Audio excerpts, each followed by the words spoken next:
From Fox 8 Sports, this is the Overtime Podcast. From the Gulf Coast studios in New Orleans, this is the Fox 8 Overtime Podcast. I'm your host, Sean Fazende, riding shotgun as he does each and every podcast. It's Andre Johnson. Junior. Do not forget the Junior. Very important with the JR at the end of the name. Before we get into today's content, be sure to like, to share, to rate, to review. If you're watching us on YouTube, please do us a favor. Hit that subscribe button. Get the bell notification.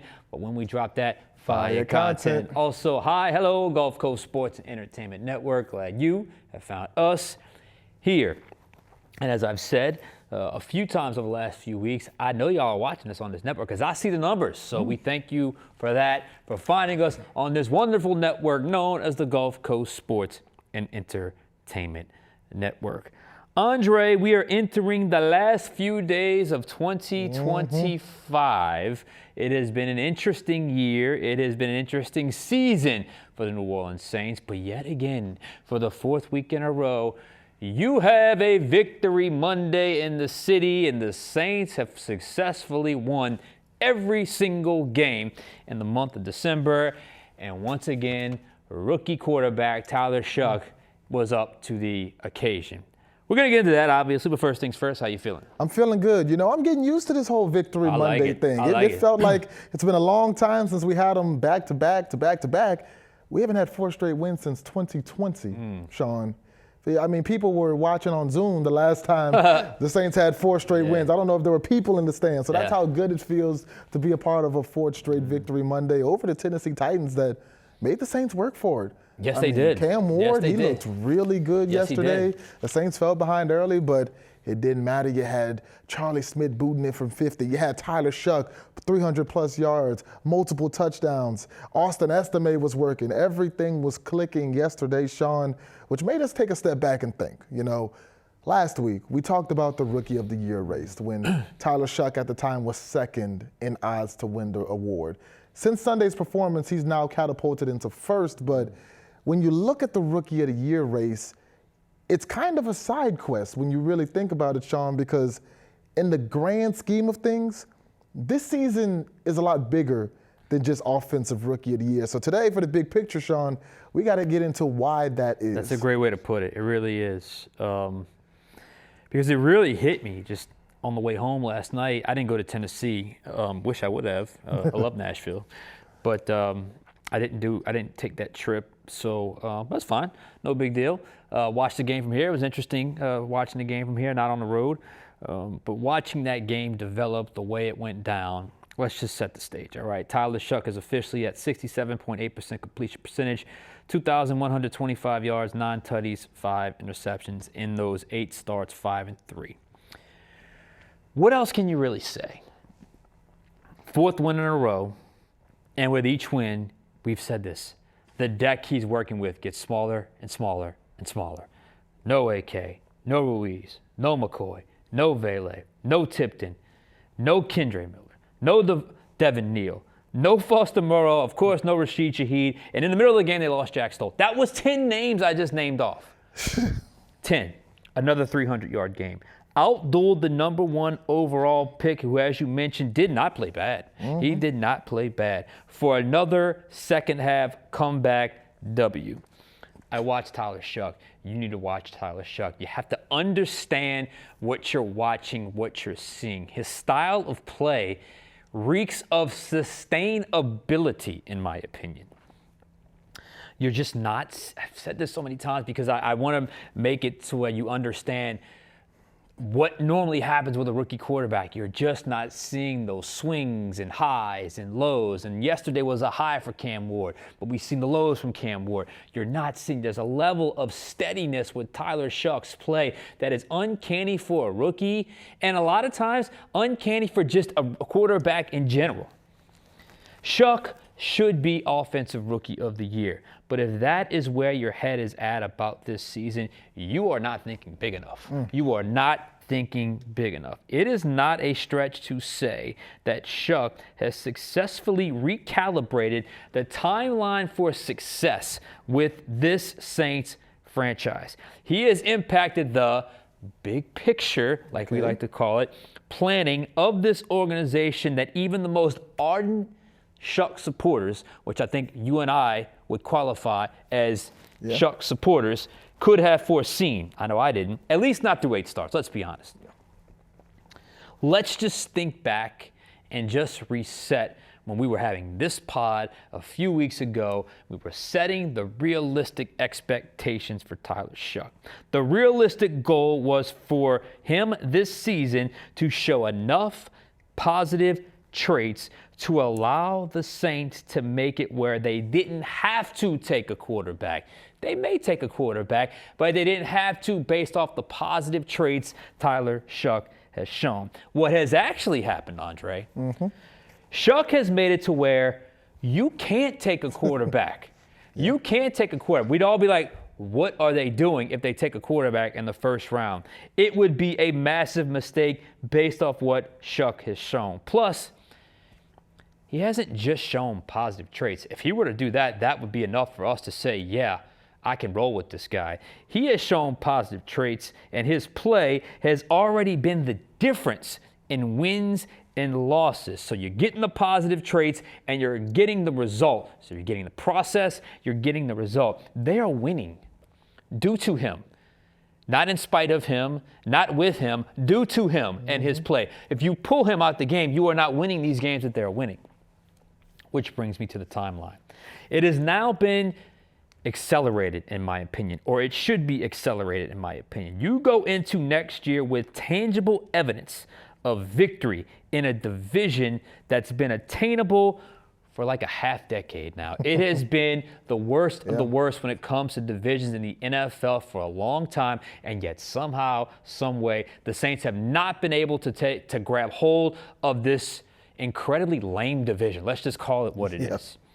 The incremental steps to success that you thought would have stretched over a year, year and a half, 2 years, have already been taken, Andre. They have already been taken. You now have a guy that, if you build around, you add, that can help you win this division. The NFC South winner will win 9 games this season. Unless there's a tie, they will win 9 games this season. Is that correct?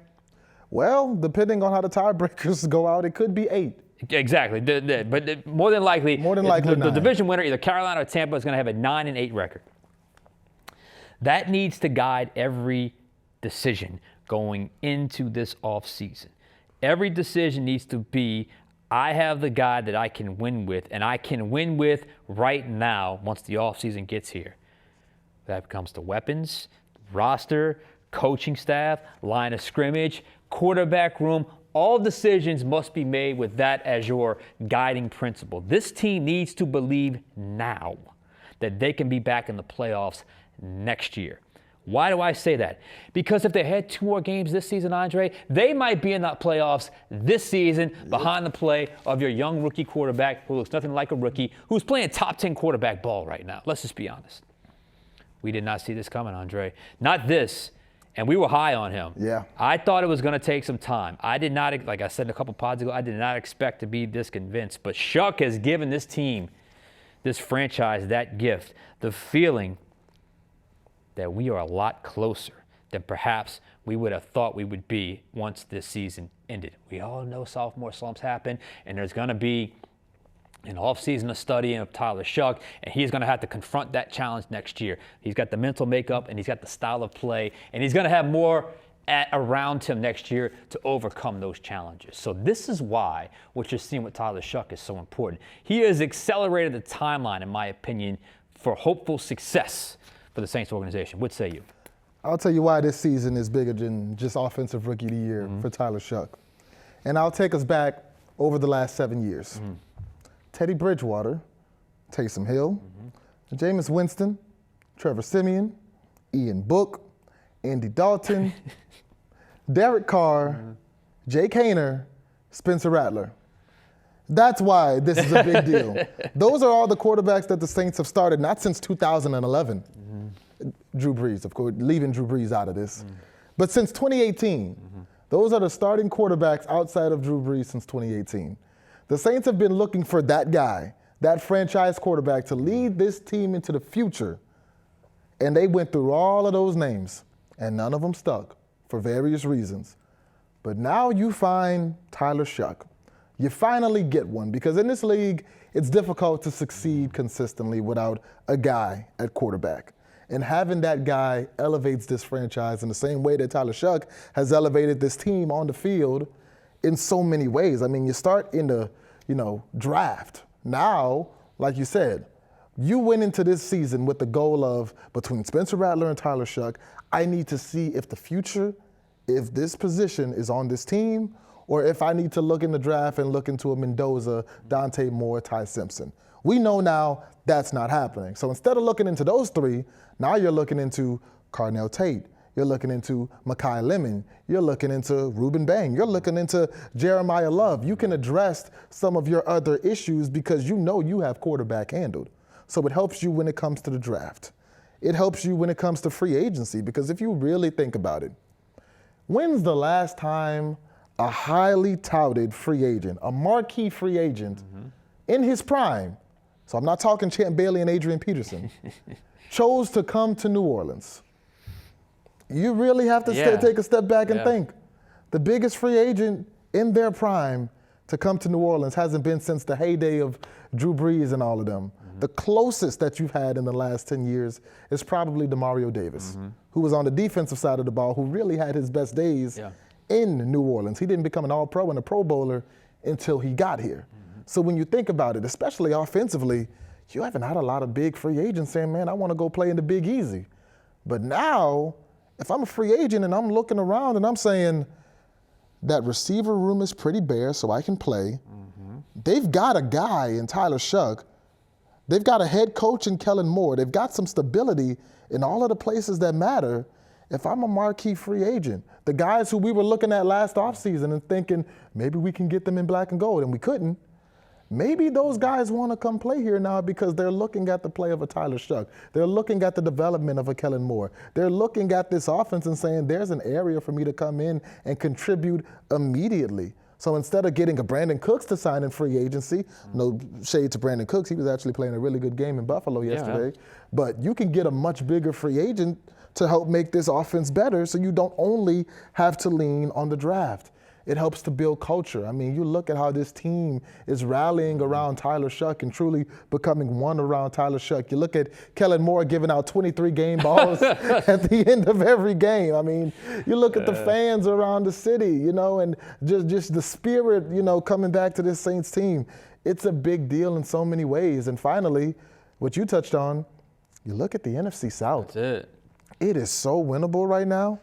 I mean, we had a topic a couple weeks ago. If Tyler Shough had started at the beginning of the year, I felt like they would probably be the ones winning the South and hosting that playoff game. But you look forward, I remember at the beginning of the season, I thought this would be a long rebuild that the Saints were in, like 3 to 5 years rebuild. No doubt. But now as you look at it, Tyler Shough carries this into next year. Is it a stretch to think that Tyler Shough can win 8 to 9 games, if not more? 8 to 9 games will win you the NFC South and get you a playoff berth. I mean, especially if this team continues to develop offensively. You got your young players on defense that are continuing to grow, and Kool-Aid and Sanker and Riley and Stutzman, Chase Young's playing great football. In just so many ways, when I look at this Saints team, this isn't a Saints team that's playing well. This is a good football team. Yeah. This is not a good football team for 5 and 10 or whatever. Yeah. This is a good football team. No team in the league right now should want to see the Saints as they're currently constructed. And I'm not just saying that because they beat the Titans and the Jets. They also took it to the Panthers and the Bucks, who were both in playoff contention. This is a good football team right now, the way that they're playing, and they're doing that with a roster full of practice squad players and backups. Yeah. If you can get your starters back next year, if you can bring in some solid weapons in the free agency and the draft, all of a sudden, the Saints could start thinking about what happens in January and maybe one day, soon, what happens in February in that bowl. I mean, that's what the guy brings. Yeah. And just imagine if this development, maybe you feel like, oh, he's done a few good things, and you go into the draft with that gray area where you have to guess if Shuck's going to make the leap, or unknown rookie quarterback, Mendoza, whatever the case may be. I think Mendoza will be gone by the time they get picked. But let's just say they weren't winning as many games and they were to have a top 5 pick, Mendoza, Dante Moore if he comes out, whatever, as opposed to leaving this season with the feeling of, we got that guy, and not only do we have that guy, we were capable of winning sooner than we thought. That's why, to me, ultimately, I think they're, 8th right now in the draft? I don't care. To have this peace of mind of that guy, knowing you have him, to me, is worth the 4-pick slide or whatever it is. And I know they have a couple extra picks this year with a couple of the trades that they made. So I think ultimately, I mean, you find yourself in a very fortunate place. And I think back to the 1-7 team that he inherited. They went 1-8. The fact that we are sitting here talking about a 6-10 ball club that just won 4 straight games, went undefeated in the month of December. I understand the schedule, quote unquote, softened up, but they beat 2 teams with winning records in Tampa Bay and Carolina when they played them. They went on the road and came back against a Titans team that was playing well. The Jets, they dominated the team they were supposed to dominate. Yeah. It's truly remarkable. And I got to give a slight critique, but slight praise for Kellen Moore, because the critique is, I think he made some mistakes early. And I think if you put him, the truth serum, inject him with the truth serum, and you say, should I have started Tyler a little early? I wonder what he would really say, because he even started an answer to a question last night with, I know he hasn't played the full season, almost like, what if it would have happened? But I think he's also kept this team together through some very ugly times. It was not, maybe we're coming on this, I mean, they weren't just losing, they weren't scoring. It was so boring to talk about this team. Now all of a sudden they put up 34. And this is a game where Shuck could have had even more touchdown passes if Dante Pettis didn't fumble the ball at the 2-yard line. And they don't, somehow they recover the fumble in the end zone, which is right there. But so the feeling of, in one season, to go from that to where they are now, I think it points to 2 people. It's Tyler Shough and it's Kellen Moore. Because I've told this many times, Andre, I've been in many locker rooms where even like a 4-4 record, you could cut the tension. They were 1-8, and I never felt it. So that's a credit to the culture that they're building. But like a lot of people have hinted at, you just wish it could have happened a little bit sooner, because as you said, they're one of the hottest teams in the NFL right now, that if they were going into the postseason, they'd be some scared opponents right now. Oh, absolutely. And like you said, credit to Kellen Moore, because, and this has kind of been the theme over his coaching career, he will adapt. In Dallas, I was very critical of Kellen Moore, because I felt like Dak Prescott, especially at the time, was more of a game manager. And that's how they were winning games and getting into the playoffs. He kind of tried to turn Dak into a gunslinger, which to me isn't what Dak was at the time. And yeah, Dak was putting up crazy numbers, but they weren't winning as much as they were when he was the game manager. A few years later, he gets to Philly, and what does he do? He takes a look around and says, that guy might be the best running back in the league. I got old boy, yep. I'm going to feed Saquon. He's going to get 2,000 yards, and we're going to go to a Super Bowl. Something that he wouldn't have done in Dallas when he had Ezekiel Elliott, who was still playing at an elite level back then. You look at, now he comes to the Saints, and the offense he was running in weeks 1, 2, 3, 4, 5, 6, and how boring and dreary it was to watch. And now you look at the offenses that they're running, and they're scoring 20 points. They're scoring 30 points, which was unimaginable 2 months ago. Yeah. And he's playing to Tyler Shough's strengths, and it just goes to speak to the way that he's developed as a head coach and the way that this quarterback and this team continues to develop alongside him. It's something else, man. It really is. And, through it all, certain players have emerged. Certain players have stayed, have made the most of their opportunities. Certain players have rewritten the narrative on maybe who they are as players, and that's one of the players I wanted to get to next, and that is, we have not given this guy his just due. We have not. In fact, I think I've probably been overly critical at times, and maybe his play warranted, and that's Juwan Johnson. Juwan Johnson averaged 23 yards a catch yesterday. 4 catches, 95 yards. 74 receptions, 828 yards, and 3 touchdowns. This is the type of player they were hoping he would convert into when he went from the wide receiver to the tight end position, a player that can make plays downfield. He and Chris Olave have been Iron Men in a year where there have not been a lot of Iron Men on the offensive side of the ball. Yep. And I think he's developed a very quick rapport with Tyler Shough. I know they have that history with the University of Oregon from back in the day, which has clearly paid off. But when called upon, he's made play after play after play this year. This has been his best season. It's career highs. And I was critical of it when it happened, so I'm going to say I was wrong. He's given the Saints fair value on that 3-year, $31 million contract that he signed this offseason. I thought they overpaid for him. I would have brought him back, but at the time I thought they overpaid. No, he's playing good football. I think he's worth the money, and I think job well done, Juwan Johnson. Oh, absolutely. I mean, Juwan Johnson, 74 receptions, 5th in the NFL. 828 yards, 4th in the NFL, 3 touchdowns. At a 76% catch rate. He catches 76% of the balls to him. To put that in context, that is higher than Trey McBride. That is higher than Brock Bowers. That is higher than Travis Kelce, higher than Kyle Pitts, higher than Ty Warren, higher than Hunter Henry, higher than Tucker Kraft. A higher catch rate than the guys you look at in this league and say, define the tight end position. The only guy that you would consider a really good tight end that has a higher catch rate than Juwan Johnson is George Kittle. Other than that, I mean, Juwan Johnson has been a vacuum, and he put these numbers up playing half the season with Spencer Rattler. Yeah. You could, looking at how his production kind of jumped when Tyler Shough came in, Tyler Shough was playing, more than half the season. He might be pushing 1,000 yards. Juwan Johnson is 42 yards away from being the highest receiving yards by a tight end in Saints history outside of Jimmy Graham. Ooh. So not only is he being elite by league standards, he's having an elite season in Saints historical standards. I mean, Juwan Johnson has been great. Like you said, we both kind of questioned the deal when it happened. We looked at his numbers and how he had produced, and at the time, we were waiting for him to make that big jump. And I think it's fair to say this year he's made it, and he's done it when it's not like he was bad when Rattler was in. He was one of the few bright spots of the offense for a time when it was Spencer Rattler as quarterback. Then Tyler Shough comes in and you see him elevate, especially with those intermediate routes that, Tyler Shough loves to throw. Yeah. So I think Juwan Johnson, similar to Tyler Shough. When we were talking about Tyler Shough, it was all about, do the Saints have to address the quarterback moving forward?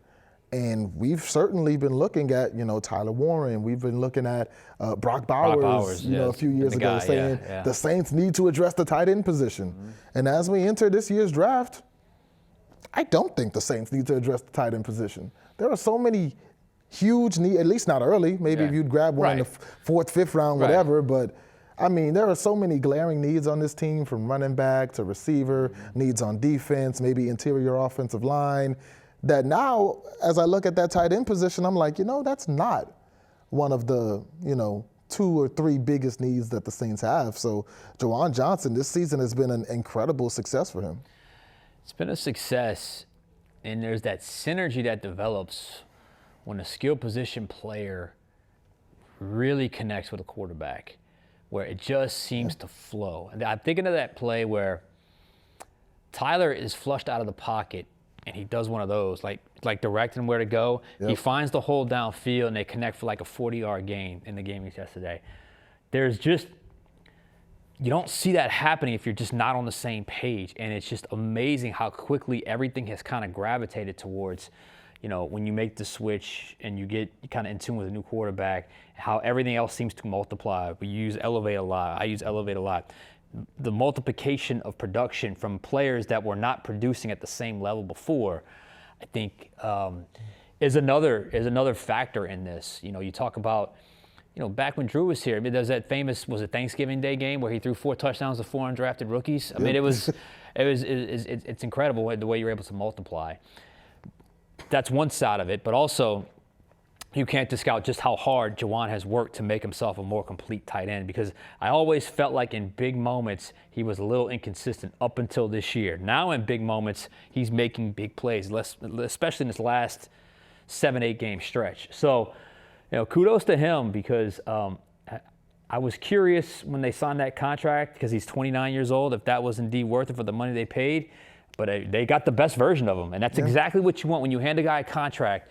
You want to get the best version of that player, because that's what you're paying for, is what they're about to do. And I think he's done that. Could you repeat that 9 again? He's in receptions. Is that 5th amongst tight ends, or 5th amongst tight ends? Okay. Yeah, not in the NFL. Okay. 5th amongst tight ends. All of those stats are amongst tight ends. All right. So job well done, Juwan Johnson. Who else was making plays for him yesterday? Audric Estime. Right. Look, man. Just go look at the yards after first contact. And not as his first contact at the line of scrimmage. That touchdown was all will and just desire. And, you know, you get an opportunity like that. Who knows when he'll ever have an opportunity like that in a game where he's the main running back in a game, where you're the fourth stringer on the depth chart. He made the most of it, and he also does a nice job picking up blitzes. Who else is making plays? I mean, that was actually a down game for Taysom yesterday, and they made that switch. So you're talking Maliki Mataveo, right, another member of that draft class. I had forgotten all about him. Once Stoll went down, I'm like, who else do they have? Outtrots Maliki Mataveo making a couple catches early in that game. So, look, it was an interesting game, and they keep winning more and more despite having less and less. And, hey, get on board, because I think better days are ahead for the New Orleans Saints. Yeah, not just Juwan. You mentioned what having that guy does. Another guy who's been a huge contributor, Chris Olave. Oh, yeah. You look back a few months, we did a topic around the trade deadline on